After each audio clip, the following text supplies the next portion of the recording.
On va parler dans cette conférence des backlinks. Forcément, avec Links Garden, on allait faire on devait faire une petite partie sur le backlinks. On a déjà eu une très belle introduction par Damien. Merci beaucoup de nous avoir déjà bien déblayé le terrain par Tout à fait. ta conférence. Donc nous, on va avoir aussi beaucoup de points en commun. Donc c'est aussi très positif parce que ça montre qu'on a une vision qui est assez commune sur la partie SEO et on vous parlera un petit peu aussi de partie on-site qui est très importante. Donc notre conférence s'intitule «L'enfer du décor, s'en sortir avec les campagnes de backlinks infernales». On va vous montrer pourquoi un outil SaaS, au départ, on s'est transformé en accompagnement et en gestion donc de projets clients avec un portefeuille client et on va vous parler aussi comment on mène à bien une campagne de backlinks, quels sont les ingrédients, les recettes secrètes pour bien mener sa campagne et on parlera aussi d'onboarding client. C'est un point clé dans tout projet, qu'il soit SEO ou non. L'onboarding, le cadrage d'un projet, ça va aussi favoriser sa réussite. Et à la fin de cette conférence, on a une petite annonce à faire. On a Links Garden qui était sorti en mars 2020 et en septembre 2021, vous aurez une nouvelle surprise. Donc, restez avec nous pour en savoir un petit peu plus. Donc, Guillaume, tu peux. Merci. Du coup, moi, je m'appelle Mélodie. J'ai eu la chance de connaître Links Garden depuis les débuts. Et en août 2021, j'ai pris le tournant en même temps que la plateforme. Je suis passée Customer Success Manager. Donc, je gère un portefeuille client avec des gestions de projets en partie, donc backlinks. Et c'est vraiment très enrichissant. Chaque jour, chaque projet est différent et on essaye de mener à bien pour justement vaincre les cerfs. Guillaume, je te laisse te présenter. Merci Mélodie. Alors voilà, moi c'est Guillaume Prart. Je suis chez Links Garden depuis fin février. Je suis ainsi très récent dans le métier. J'ai démarré comme rédacteur, puis j'ai évolué rapidement en gestion de projet. Et sinon, que dire d'autre, hein. Auparavant, j'étais technico-commercial dans le dev web, l'application, scénariste de bande dessinée et de jeux vidéo. Alors, dans notre introduction, nous allons voir pourquoi vous proposer de la délégation de campagne chez Links Garden. Alors, la première raison, c'est parce que les backlinks, ça peut faire peur. C'est souvent associé au Black Hat, par opposition au White Hat, qui sont deux termes qui viennent historiquement du monde du hacking. Pourtant, ce n'est pas réellement comparable avec les backlinks, bien entendu. Ici, pas d'intention malfaisante ou d'action illégale, en tout cas pas chez Links Garden. Mais le plus intéressant ensuite, ce qui nous intéresse réellement, c'est acheter des backlinks et potentiellement une pratique sanctionnée par Google, notamment par l'intermédiaire de l'algorithme Penguin. Alors, nous y reviendrons, car cela peut avoir des résultats dramatiques pour le site cible ou le money site. Et ensuite, c'est un domaine bien à part et spécialisé qui peut sembler obscur pour les consultants SEO, du moins certains. Mais finalement, recourir au backlink est diablement efficace. Sinon, cela n'aurait pas autant de succès et nous ne serions pas là. Donc effectivement, donc le backlink fait peur, mais le backlink, c'est aussi quelque chose qui est très spécifique, qui obéit à une logique particulière et qui est très, très chronophage. Chronophage dans le sens où il faut toujours chercher des sites, il faut faire une stratégie d'encre et ça prend beaucoup de temps, surtout si vous avez beaucoup de mots-clés à pousser ou beaucoup de projets à pousser. C'est extrêmement chronophage et c'est une des principales raisons qui ont fait qu'on a transformé donc le service SaaS en service aussi gestion de projet. Aujourd'hui, en termes de chiffres, on est à peu près à 50 de commandes qui se réalisent par l'outil directement en SaaS. Ça a ses avantages, parce qu'on peut commander, le week-end, le soir et 50 c'est plus sur de la délégation, donc de campagne avec un interlocuteur unique. Chaque projet se fait avec une personne qui va, vous suivre du début jusqu'à la fin. On a mis en place, ce service, parce qu'on avait sur le chat et sur le mail beaucoup aussi de retours clients. Ça, c'est quelque chose qui est important. On aime beaucoup les retours clients pour pouvoir améliorer la plateforme en termes aussi de fonctionnalités, mais aussi, en termes d'accompagnement, on s'est retrouvé avec des questions de personnes qui pouvaient être très novices, qui ne savaient pas Mmh. forcément ce qu'était une encre, qui ne savaient pas ce qu'il fallait regarder, ce qu'était un bon lien. Qu'est-ce qu'un bon lien? C'est une question, voilà, qui est toujours, posée et on se pose toujours cette question. Damien a cité justement le SEO Talk, qui parlait justement du netlinking. C'était très intéressant puisqu'on se retrouvait avec des experts SEO et qu'ils avaient tous une vision qui était différente. Cette vision différente dans les SEO, on l'a toujours. On entendra tout et son contraire. C'est quelque chose dans ce domaine, on entendra, vous entendrez: «Il faut faire ça» et le lendemain, on vous dira: «Non, il faut faire ceci». C'est parfois perturbant et les clients sont perdus souvent. Ils sont perdus parce qu'ils ne savent pas quelles métriques se regarder et c'est aussi ce qui nous a amenés à les accompagner. Avoir un service d'accompagnement, c'est vraiment permettre du début jusqu'à la fin de leur expliquer pourquoi on le fait et de dédramatiser un petit peu ce côté et d'aller progressivement, tout en respectant aussi, bah, leurs métriques. On est toujours ouvert. Pour moi, le SEO, c'est quelque chose qui est en perpétuelle évolution. Ça est soumis à un Mmh. algorithme qui a ses évolutions et ce que l'on pense aujourd'hui n'est pas forcément vrai demain, ce qui nous amène toujours à nous remettre en cause. Donc moi, mes clients, je leur dis toujours: «Bah, il y a des gris-gris, ils ont leur Mmh. gris-gris, je respecte leur gris-gris et ensuite j'essaye de leur apporter aussi, bah, mon expérience par rapport à ce que j'ai pu observer et on essaye de trouver un compromis entre ces 2 choses». Donc aussi, le fait de déléguer, ces campagnes de backlinks en gestion de projet, ça permet d'être plus efficace. Dans le SEO, vous avez beaucoup de métiers. Des personnes vont être spécialisées sur la partie contenu, des personnes vont être spécialisées sur la partie technique. Vous en avez entendu depuis ce matin, de nombreuses personnes vous parlent de on-site, d'autres vont vous parler bah, d'IA, on va vous parler de contenu. Toutes ces parties-là sont très différentes et la backlist fait partie aussi d'un secteur différent. C'est toujours mieux de confier bah, à des spécialistes qui ne font que ça, donc qui ont un petit peu plus de recul dessus. La majorité de nos clients sont souvent des agences qui vont, faire la prestation on-site auprès donc du client. Ça, on va vraiment insister aussi sur la partie on-site parce que pour nous, c'est quelque chose qui est très important. C'est en symbiose avec nos campagnes de backlinks.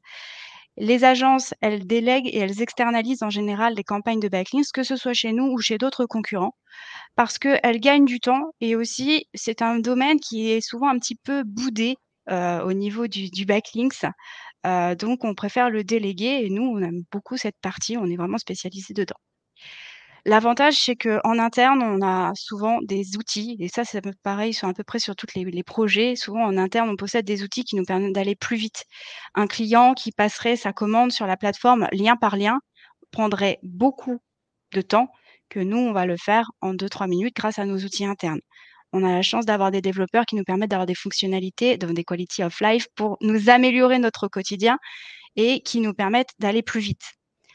La gestion de projet, c'est aussi un moyen d'accéder à un catalogue de sites qui n'est pas encore activé sur la plateforme. La plateforme, vous avez un catalogue de sites qui sont actifs, mais nous avons aussi accès à d'autres sites qui n'ont pas encore été activés parce qu'ils sont pas encore prêts ou parce qu'on les a pas encore, on n'avait pas encore de demande, donc on les active au fur et à mesure et on peut vous les proposer en avant-première et en exclusivité. Merci Mélodie. Alors maintenant, nous allons aborder les 5 critères SEO pour réussir une bonne campagne de backlinks. Alors commençons par le premier critère qui est avant tout de s'assurer d'avoir un bon SEO on-site, hein, très important, ça a été répété. Effectivement, pour performer, les backlinks doivent, si possible, intervenir après un ensemble de mesures. Ce n'est pas toujours le cas, ni faisable dans l'immédiat, mais en tout cas, c'est un idéal.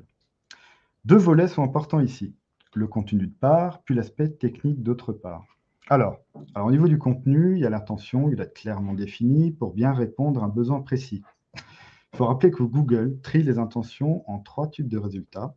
Et ce qu'on peut voir ici, sur la gauche, sur le logiciel Ahref, donc il y a l'informationnel, le navigationnel et le transactionnel. Ensuite, il y a les balises title. Donc, pour rappel, hein, elles donnent un titre à une page et sont visibles au niveau de l'onglet. Elles sont essentielles et doivent faire preuve d'une attention soignée. Cela fait souvent la différence et c'est ce que nous remarquons dans nos campagnes de backlink. Alors, ensuite, évidemment, un contenu texte qualitatif, c'est une plus-value pour les lecteurs et non dupliqué. Alors, bien entendu, un duplicate content est depuis un moment déjà, ou doit l'être en tout cas, une pratique bannie en SEO pour le bénéfice de tout le monde. Alors, quant à la partie technique, un bon maillage interne, évidemment, avec les catégories, sous-catégories, notamment pour faire circuler correctement le jus SEO. Alors moi, je le compare souvent au système sanguin, avec ses artères, ses veines et ses capillaires. Il faut veiller ensuite à ne pas avoir de cannibalisation d'URL sur un keyword. Alors, on en parle souvent, ça c'est vrai dans les conférences. Hein. C'est-à-dire un cas de figure où Google rank un jour une page, ensuite une autre, etc. Alors, ça peut être ponctuel ou chronique, voire définitif si on ne fait rien. Un signe, on l'a vu, qu'il faut retravailler les pages concernées à différents niveaux. La vitesse de chargement, ensuite, d'une page peut avoir son importance, qu'on peut mesurer avec des outils en ligne comme PageSpeed Insight, qu'on a vu dans la précédente conférence, que je trouve clair et bien fait. Et je remercie au passage mon collègue Emmanuel qui me l'a fait découvrir. Bref, cela passe par nombreuses petites actions à effectuer sur son site. L'indexation ensuite, bien sûr, qui va de soi pour l'intégralité des pages d'un site. Et finalement, il faut éviter d'avoir des doublons de pages ou encore des pages en erreur 404 ou même en 301, etc. Là, nous, on peut utiliser le logiciel comme Screaming Frog pour se faire une idée des pages qui ne vont pas, au même titre que pour le maillage interne. Un outil très simple à utiliser et ergonomique. Voilà. Tout à fait. Donc, ce que Guillaume, voilà, vous a présenté, c'était vraiment cette partie on-site qui est vraiment votre socle et qui doit être un impératif avant même de commencer une campagne de backlinks. Damien, dans la conférence, juste auparavant, vous l'a aussi bien répété. C'est vraiment très, très important que votre socle, il soit prêt. Il y avait aussi une conférence que j'avais adorée qui était de Régis sur la fraîcheur justement des liens, où il disait qu'en fait, il convient un petit peu de faire une bonne impression quand, le moteur de recherche passe pour la première fois. C'est toujours un petit peu plus d'impact. La deuxième chose qu'il va vous falloir pour bien mener une campagne de backlink, c'est sélectionner le bon mot-clé et la bonne page. Mais c'est quoi un bon mot-clé? Un bon mot-clé, déjà, vous allez pouvoir commencer à travailler par rapport à vous, ce qui vous rapporte sur votre business. C'est un mot-clé qui va avoir un joli volume de recherche et idéalement qui n'est pas trop compétitif.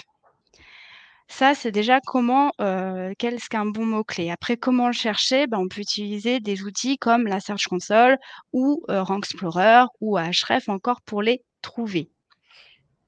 On a souvent cette question et c'est un piège sur lequel on a pu tomber, moi j'appelle ça un petit peu la proximité sémantique. C'est est-ce que je dois créer une page pour ce mot-clé ou est-ce que je peux l'incorporer dans ma page? Donc j'ai un cas, exemple, est-ce que par exemple sur assurance habitation, est-ce que je pourrais travailler au sein de cette page la requête devis assurance habitation? On pourrait se dire que c'est dans la même famille sémantique.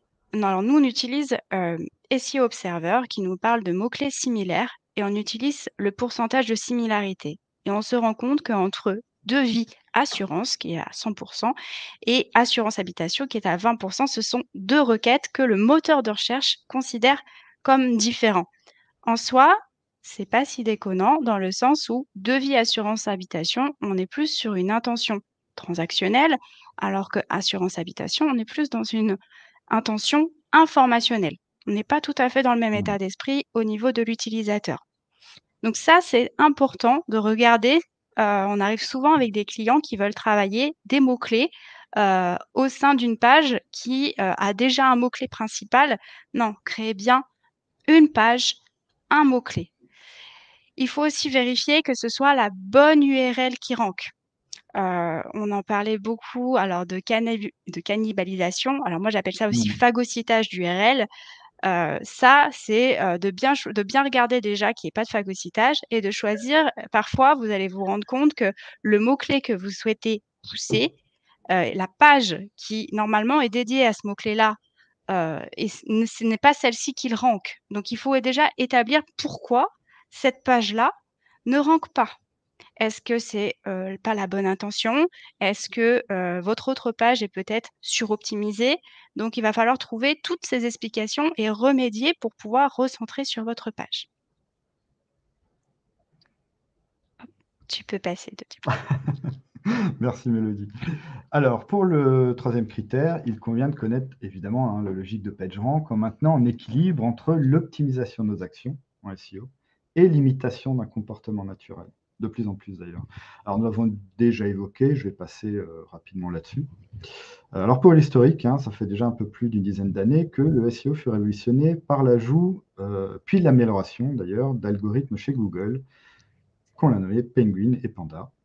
Et ça a été la fin d'une ère où il était possible auparavant de faire du référencement abusif, basé sur de la quantité, et ce, sans nuance ni subtilité. Alors, je n'ai pas connu cette époque, bien évidemment, mais c'est tout un autre monde. Alors, pour les backlinks, c'est surtout Penguin qui entre en compte, et il est toujours actif aujourd'hui, même si certains disent qu'il est un petit peu endormi, hein, ça avait fait l'objet d'une conférence. En tout cas, il convient de respecter certaines règles de sécurité pour éviter la suroptimisation, comme maintenir un ratio, ou plutôt un pourcentage total, d'encre de lien optimisé en dessous d'un certain seuil. Alors ça dépend ensuite des SEO qui s'occupent de ça, mais on peut dire que ça va de 3 à 10% en général. Mais ça dépend. Ça, c'est un mot qu'on répète souvent, effectivement, ça dépend du cas. Alors, ça me semble plus permissif quand on analyse le profil de lien de site sur une SERP en particulier. Là, vous pouvez le voir sur la droite avec le domaine de l'assurance, avec l'assureur AXA qui est monté jusqu'à plus de 20% d'encre optimisée. Là, 23%. Mais dans tous les cas, il convient pour sa stratégie de lien de s'inspirer des meilleurs, c'est-à-dire ceux qui sont en top de la SERP. Mais évidemment, il y a des cas où ce n'est pas forcément le meilleur, mais tout en veillant à garder en tête des notions de sécurité pour éviter de tomber sous le couperet de Penguin.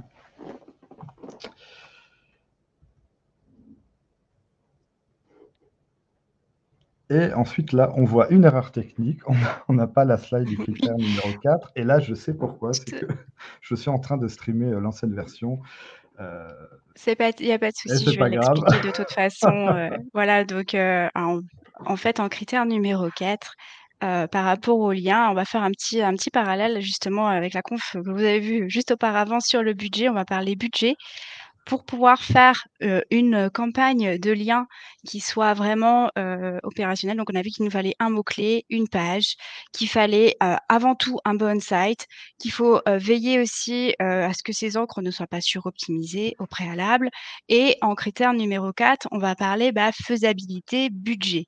Donc déjà, il faut que ça respecte le critère technique, donc le on-site qui est une bonne page et que votre site soit bien maillé, on en a déjà parlé. Le critère de faisabilité. Alors le critère de faisabilité, nous, on aime toujours regarder, c'est savoir est-ce que, sur ce mot-clé, est-ce que la SERP, elle a évolué sur 1 an, sur 6 mois? Comment elle évolue? Il y a des SERP qui sont des SERP figées. Une SERP figée, c'est une belle indication pour dire, clairement à notre client, on vise, s'il vise la position 1 et qu'elle est figée depuis 1 an, en préconisation, moi, je vais lui dire: «Ça va être difficile» ou va falloir c'est pas impossible, mais c'est très difficile et ça va nécessiter peut-être un budget conséquent. Il y a aussi une notion de temporalité. Souvent, on veut pousser des pages par rapport à des marronniers, que ce soit par rapport donc, au Black Friday, par rapport à Noël, par rapport à la Saint-Valentin. Donc vraiment des événements, qui sont prévus. Ça prend du temps et il y a pas réellement de règles, c'est toujours le fameux ça dépend si la SERP est concurrentielle, ça dépend si la SERP a tendance à bouger, ça dépend s'il y a, une évolution de l'algorithme. Il y a vraiment beaucoup de critères à prendre en compte. Donc le conseil que l'on a vraiment à donner, c'est il faut s'y prendre minimum 3 à 6 mois en avance. Préparer les événements, ça ne se prépare pas du jour au lendemain. Donc pour préparer Noël, commencer, d'ici, août, septembre, c'est bien pour commencer à préparer les choses. Donc c'est vraiment important sur cette partie donc de faisabilité, de technicité et puis je vais laisser, ma parole à Guillaume pour notre dernier critère. Je suis vraiment désolé, Mélodie, T'inquiète, pour ne ce t'inquiète pas. slide. Alors, donc pour le dernier critère, hein, que les gens ont eu le temps de lire effectivement, c'est celui du temps. Alors, il faut que les backlinks tiennent sur la durée pour être efficaces. Alors, le plus important, évidemment, c'est qu'il soit crawlable, pardon, j'ai un peu de mal, avec le robot Google qui doit pouvoir naviguer correctement de lien en lien. Ainsi, il faut veiller à ce que ceci soit en dofollow. Bien entendu, les pages doivent être indexées. Ensuite, si possible, les articles sponsorisés contenant des backlinks doivent rester au plus proche de la home et ne pas être relayés en page profonde trop rapidement. Puis, il convient de surveiller les métriques du site, hein, celles que l'on considère importantes, les fameux gris-gris dont parle Mélodie, afin qu'ils ne baissent pas. Et pour éviter que ces backlinks ne se déprécient pas dans le temps, il faut que les sites soient vérifiés de temps à autre. Et ce pour plusieurs raisons. Mais ils peuvent subir un hack, comme une redirection imposée, avoir besoin de mise à jour de plugins, ou bien perdre du jus pour telle ou telle raison, pas entrer dans le détail, ou tout simplement être supprimés.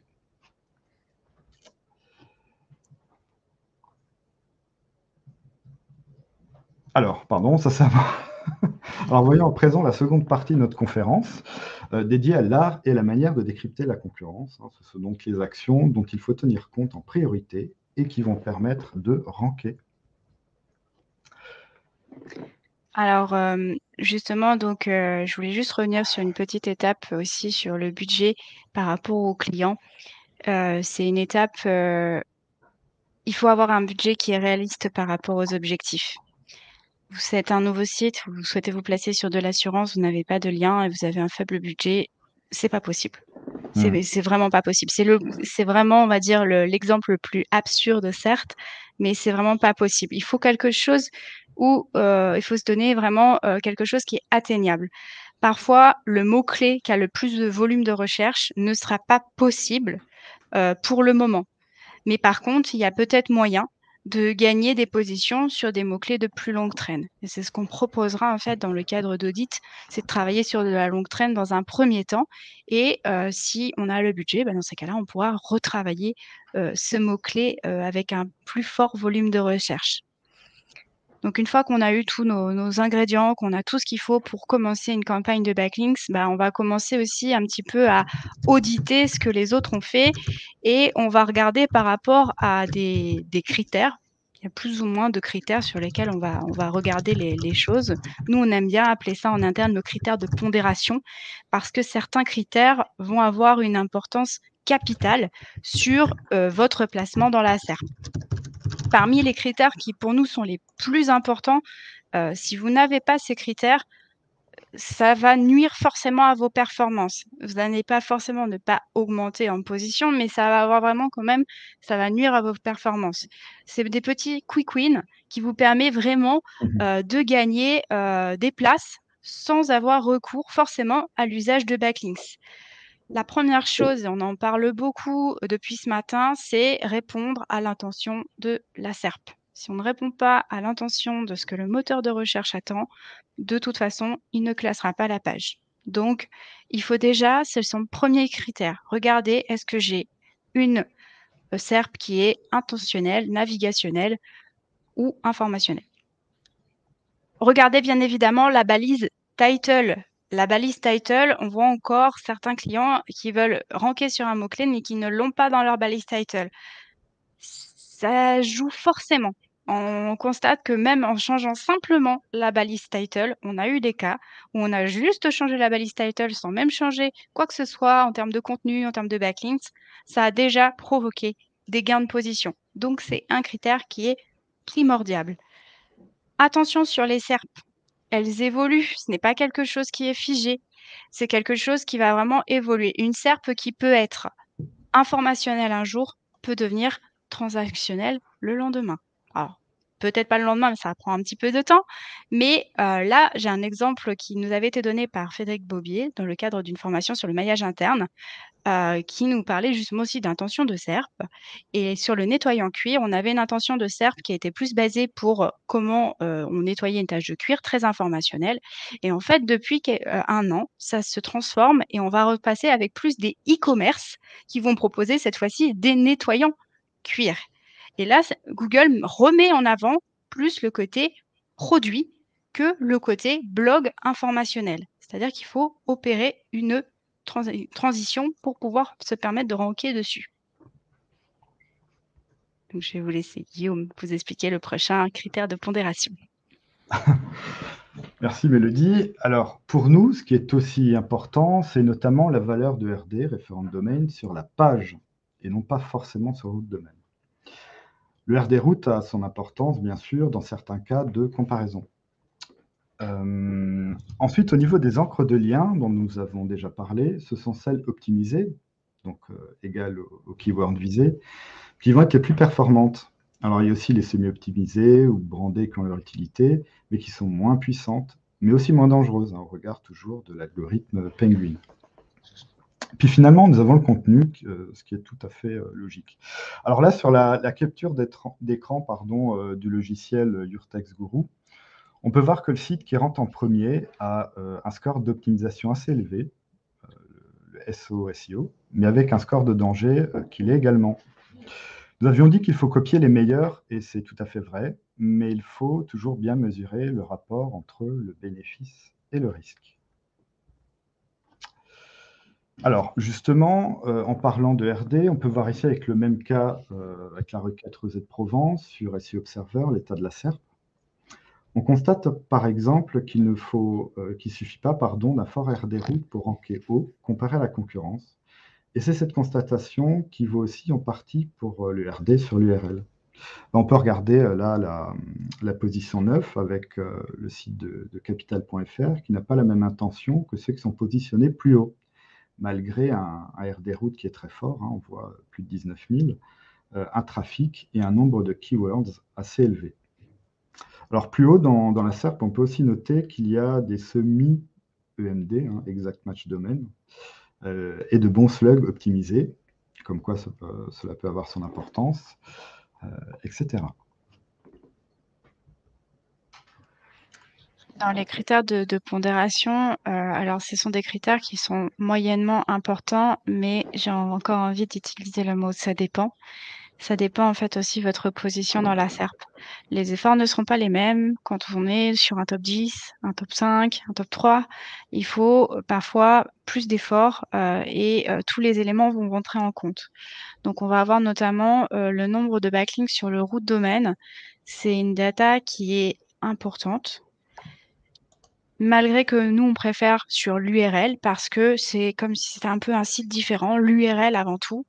Mais si votre root domaine, si sur votre site tout est bien maillé, bah, ça bénéficie quand même d'un jus qui va pousser cette page et c'est pas négligeable. Mais dans l'exemple que vous a donné par exemple Guillaume, on avait beau avoir un gros root domaine, et bah, on peut avoir des sites qui dépassent. Pareil, Marvin ce matin vous disait qu'avec un petit site, il a réussi à dépasser des gros mastodontes dans l'énergie. Donc c'est possible, c'est tout à fait possible et le root domaine n'est pas forcément le critère qu'on regarde en premier. C'est une seconde partie d'analyse. Ensuite, dans les secondes parties d'analyse, bien évidemment, le contenu il a son importance et notamment les balises à chaîne. Tout ce qui va être utilisé dans vos H1, vos H2, vos H3, c'est important. Le slug, il a aussi son importance, mais on l'a mis dans les critères peu importants. Donc, je vais laisser Guillaume reprendre Merci la parole. Mélodie. Très bien. Alors, en guise de troisième partie, nous allons voir un aperçu de comment nous proposons une stratégie en backlinks aux clients SEO. Alors, ça dépend, notre phrase fétiche, pardon. Voilà. Alors, tout d'abord, il faut déterminer le nombre et la nature des backlinks qu'il faudrait. C'est ce que nous appelons, nous, en interne, une stratégie par palier, que j'ai représentée ici par une sorte de pyramide de Maslow. Tout simplement car chaque cas est différent, il peut y avoir des SERP plus ou moins compétitives, des concurrents qui font eux-mêmes appel aux backlinks, etc. Alors la majorité du temps, donc c'est le bas de la pyramide, des articles sponsorisés classiques suffisent, qui vont, oui, en général, entre 500 et 2000 mots. Alors, je n'ai pas forcément le chiffre exact en tête, mais en termes de volume, c'est probablement autour de 8 ou 9 backlinks sur 10 qui sont intégrés dans des articles sponsorisés ou bien des pages positionnées. Nous l'avons vu, en cas de compétition forte, on peut passer à une forme de tissage de backlink de différents tiers qui vont se pousser les uns les autres. Par exemple, le tiers 1 va pousser le site cible ou le monosite, le tiers 2 va pousser le tiers 1, etc. pour obtenir plus de puissance en SEO. Ensuite, on monte au troisième niveau de cette pyramide. On peut évoquer les liens qui sont sur la home ou en mode site-wide. Et le dernier palier peut être le réseau de mini-sites thématiques, que nous on appelle MST, mais qu'on peut appeler encore PBN, et qui a un fonctionnement bien particulier qu'on avait vu dans la précédente conférence. Et enfin, une question existentielle avec nos backlinks. Est-ce qu'il faut privilégier la qualité ou bien la quantité? Encore et toujours, ça dépend. Alors, il convient, comme d'habitude, de voir ce que fait la concurrence à ce niveau-là. Tout à fait, je voulais rebondir sur cette histoire de qualité et de quantité. C'est des questions qu'on retrouve souvent, en clientèle. À quel moment on fait des liens médias? À quel moment on fait, des liens avec un plus, gros root de domaine ou, en fait, effectivement, ça dépend et ce qu'on va faire, c'est qu'on va aller analyser les concurrents. Donc il y a des possibles exports, en fait, sur Majestic notamment, avec, tous les liens qu'ont reçus, le domaine et on va regarder un petit peu, les routes domaines. On aime bien faire des segmentations en se disant: «Bon, tiens, voilà, il y en a à peu près, tant de pourcents où c'est à peu près de la relation presse, tant de pourcents où c'est, tant de RD, tant de pourcents où c'est tant de RD» et par rapport justement à ces segmentations, on va essayer de dégager, une tendance générale entre, le top 10 et faire une préconisation au client en lui disant: voilà, le top 10 il est comme ça. Nous, ce qu'on vous préconise, c'est de faire à peu près la même chose, voire mieux». Voilà par rapport à cette histoire de qualité ou de quantité. Merci Donc je vais Mélodie d'avoir repasser sur, complété. pas de souci, sur la demande, de transparence. Du coup, on a,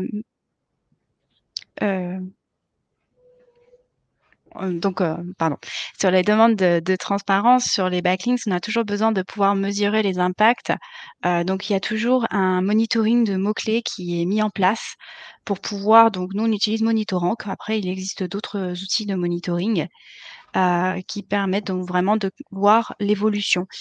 C'est toujours, gratifiant pour un client, même quand vous êtes, en tant que gestionnaire, de pouvoir aussi, montrer que ça a une action, même si ça prend du temps, d'avoir ce monitoring pour voir ce qui se passe et ça peut aussi vous alerter durant la campagne s'il se passe quelque chose ou si on a, par exemple, une mage de l'algo qui est en cours qui pourrait provoquer des chutes et commencer à réagir par rapport à ça. On fait toujours, bien évidemment, une partie avec, des rapports, mensuels qui sont détaillés, au maximum pour détailler toutes les actions que l'on a mis en place et on apporte toujours des corrections. C'est pas parce qu'on a prévu avec le client, une stratégie de lien qu'il faut qu'on reste dessus, sur cette, stratégie. On est amené à la moduler en fonction de ce que l'on observe. Donc on va se laisser passer 1 mois, on regarde ce qui se passe et si on voit que ça ne fonctionne pas, on est en habilitation de pouvoir changer et de pouvoir complètement changer d'axe et de proposer quelque chose de différent dans le budget du client. Du coup, je te laisse la parole. Merci Mélodie. Alors la dernière partie de notre conférence, juste avant notre teasing, est consacrée moins aux conseils techniques qu'à vous présenter notre vision du service clientèle qui participe, selon nous, au succès de la performance des backlinks. Alors ici, nous avons représenté schématiquement tout le process client chez Linksgarden, donc qui va de l'audit initial jusqu'au bilan mensuel de performance sur les backlinks. Alors on voit tout à gauche, durant l'audit, il s'agit au préalable de regarder les points techniques du site, de bien comprendre tous les enjeux et les attentes de notre prospect. Alors c'est de faire parler de son projet, bien entendu, de ses objectifs, de connaître son niveau de connaissance du SEO off-site pour adapter notamment nos explications. Et c'est là où nous délivrons nos premiers conseils. Alors en fait, l'audit se déroule en 2 phases. Une vérification de quelques points on-site, puis ce qui nous concerne directement, la stratégie off-site qui est centrée sur le backlink. Alors il faut déterminer sur quels mots-clés il faut se positionner et avec quelles URL. on en a parlé auparavant, et puis déterminer combien de backlinks il faudrait et sous quelle forme. Donc ça, c'est la fameuse stratégie par palier dont j'avais parlé. On utilise ici plusieurs logiciels, dont nous croisons les données en faisant marcher notre logique, ça c'est très important aussi, et les attentes du client pour en tirer des conclusions. Alors une fois le devis signé, c'est là que l'onboarding entre en jeu. Alors on attribue au prospect, qui est devenu client entre-temps, un gestionnaire de projet, donc qui va jouer le rôle de référent unique et qui est responsable du succès de la campagne dans tous ses aspects. C'est là qu'on pose avec lui les différents jalons qui vont rythmer la campagne, ainsi que les modalités de collaboration. En quelques mots, on s'adapte à ses besoins, le but premier étant de lui faire gagner du temps. Comment ça se passe ensuite? Alors, il s'agit de préparer les encres de lien, donc optimiser, semi-optimiser, brander, semi-brander, neutre, etc. Dans un premier temps, puis de choisir les spots ou sites qui vont héberger les articles sponsorisés ou tout autre produit qui héberge les backlinks. Alors en général, on fait quand même valider aux clients cette partie des encres et des sites sélectionnés. Ce n'est pas toujours le cas que ça les intéresse, ils peuvent nous faire confiance. Mais en tout cas, les sites sont sélectionnés en fonction des métriques et des thématiques que l'on aura définies en audit ou à la signature du devis. Et puis là, enfin, la production en elle-même commence avec l'envoi des articles au rédacteur en interne, puis la programmation des publications. Alors, il faut éviter de publier 15 articles sur la même URL le même jour, évidemment. Ça ne fait pas très naturel, donc potentiellement mauvais en SEO. Alors, ce qu'il faut savoir, c'est au niveau du process qualité, c'est que nos articles sont relus 2 fois pour correction, en vérifiant que le thème est respecté, la sémantique également, le positionnement du backlink dans le texte, si possible, par exemple, dans le premier H2, etc. Ensuite, toutes les semaines, au niveau des jalons, nous, les gestionnaires de projet, nous envoyons des rapports hebdomadaires à nos clients pour les informer des articles qui ont été publiés, après en avoir revérifié, encore une fois, leur conformité. Alors, il peut arriver parfois quelques soucis, mais sans gravité, que l'on corrige vraiment immédiatement. Et là, on arrive à la fin. Le plus important pour le client, pour le SEO, c'est de savoir comment performe sa campagne de lien. Et c'est là que le bilan mensuel entre en jeu.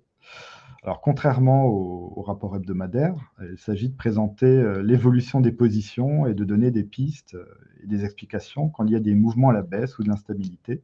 Par exemple, des positions, alors moi je dis que ça fait en montagne russe, quand ça passe d'une pose à une autre, assez fréquemment.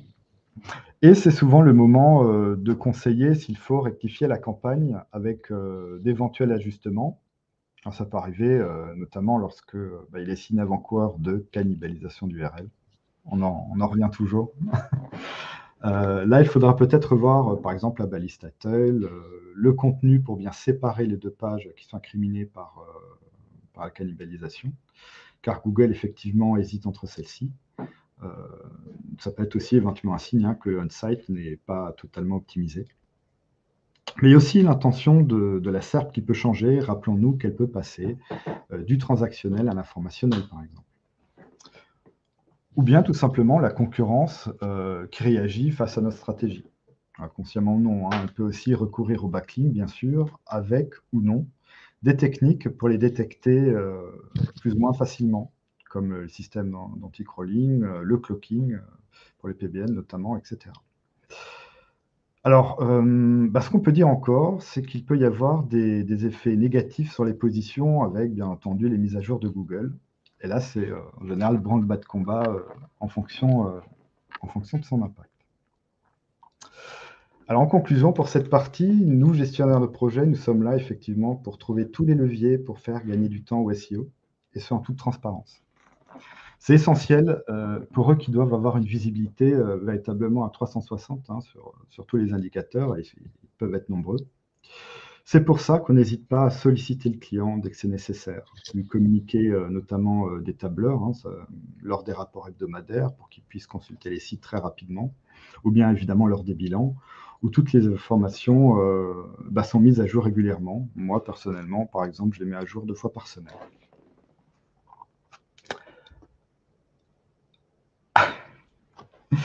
Et là, Euh, toujours le petit problème technique. Alors moi, ce que je vais vous proposer, en fait, pour expliquer à nos auditeurs, c'est que ce n'est pas la bonne version de notre conférence. Alors je me demande, là, je m'adresse au présentateur, si je ne peux pas uploader une version plus récente. Est-ce que c'est possible ou pas? Sinon, je vais essayer.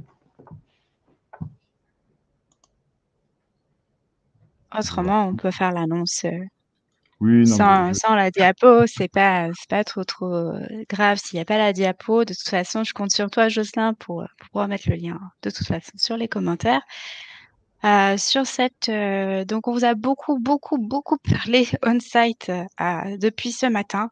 On vous en a aussi lourdement insisté dans cette conférence sur la partie on-site. On vous a dit que clairement, si cette partie-là, elle n'était pas aux petits oignons, malheureusement, les résultats de campagne ne seront pas optimum. C'est pour ça que on a décidé de proposer un nouvel outil qui aura lieu donc, la bêta test aura lieu au mois de septembre donc, de cette année. Donc un nouvel outil qui va vous permettre, donc de comparer en fait le top 10 mais sur le on-site, sur les parties on-site. C'est un véritable gain de temps puisque quand vous avez énormément de mots-clés, qui sont à travailler, ça vous prend, c'est un vrai travail de fourmi. Il faut aller chercher donc, sur le top 10 à chaque fois, quelle est l'intention, de la SERP, des 10 premiers, quelle est sa title, quelle est la vitesse de chargement du site, quels sont, les RD. Alors plutôt partie off-site, on va cumuler aussi avec la partie off-site avec les RD sur le route, mais aussi les RD donc sur l'URL. Donc là, on va avoir un véritable gain de temps, au minimum 1 journée par mois. Ça peut économiser, donc c'est vraiment un outil qui va permettre de voir un petit peu et de prendre c'est une aide à la décision rapide, par rapport justement à ces pages. Est-ce que votre page répond à ce que le moteur de recherche attend? Et ça vous permettra aussi de faire, une veille rapide puisqu'elle peut évoluer, donc voir si ça évolue, ça vous le permettra en un coup d'œil de le faire. À terme, on aura donc, des colonnes, modulables puisqu'on sait que chacun des SEO, a ses propres métriques. Donc il y aura possibilité donc de choisir les colonnes souhaitées pour faire son rapport et regarder donc, en quelques clics les résultats. Vous avez donc un petit, flash code un petit QR code sur le côté que vous pouvez donc, directement, flasher pour pouvoir vous inscrire à recevoir donc, la newsletter. Donc surtout sur la newsletter, donc sur ce flash code, n'hésitez pas, donc vous allez recevoir un lien de confirmation. Surtout cliquez bien dessus, autrement vous ne serez pas inscrit et donc les bêta testeurs, donc ce sera une bêta test gratuite, qui vous permettra de découvrir l'outil et de pas hésiter non plus, à nous faire vos remontées par rapport, à cet outil. On fera un petit peu, de teasing sur l'été quand on aura un peu plus d'avancées. En tout cas, voilà, merci beaucoup pour l'écoute, pour tous ceux qui étaient présents et puis, on va pouvoir passer, à la partie questions.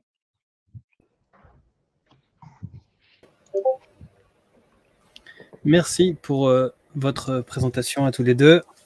C'était très intéressant.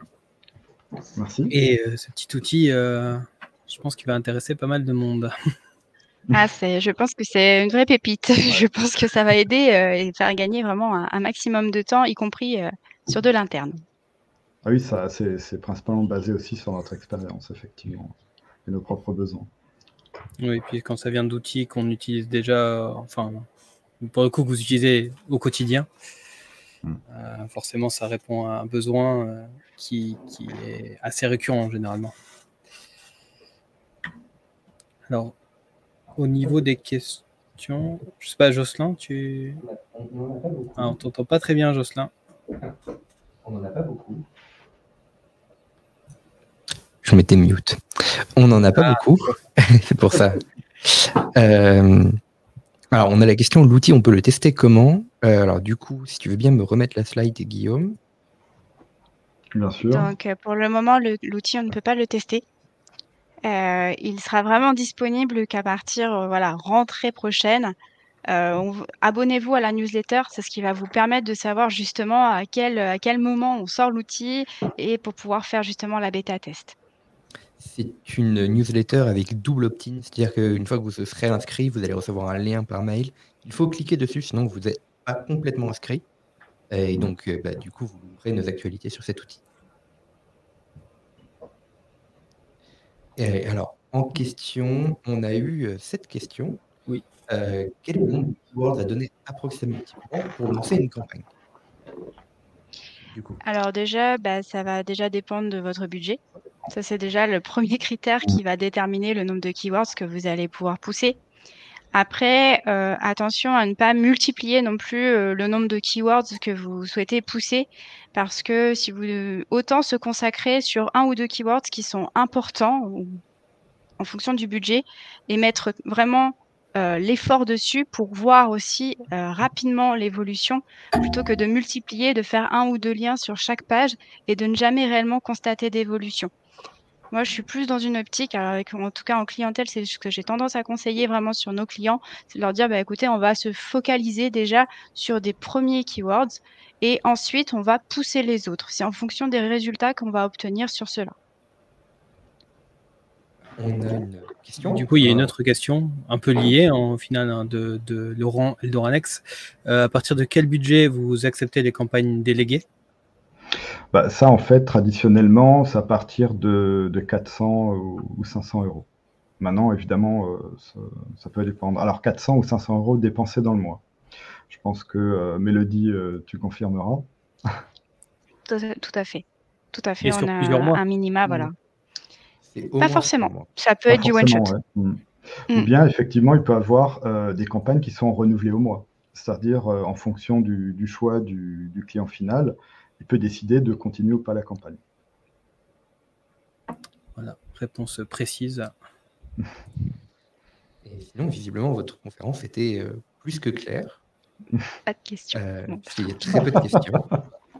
Non, mais il y a beaucoup de remerciements. Voilà, ils sont très heureux.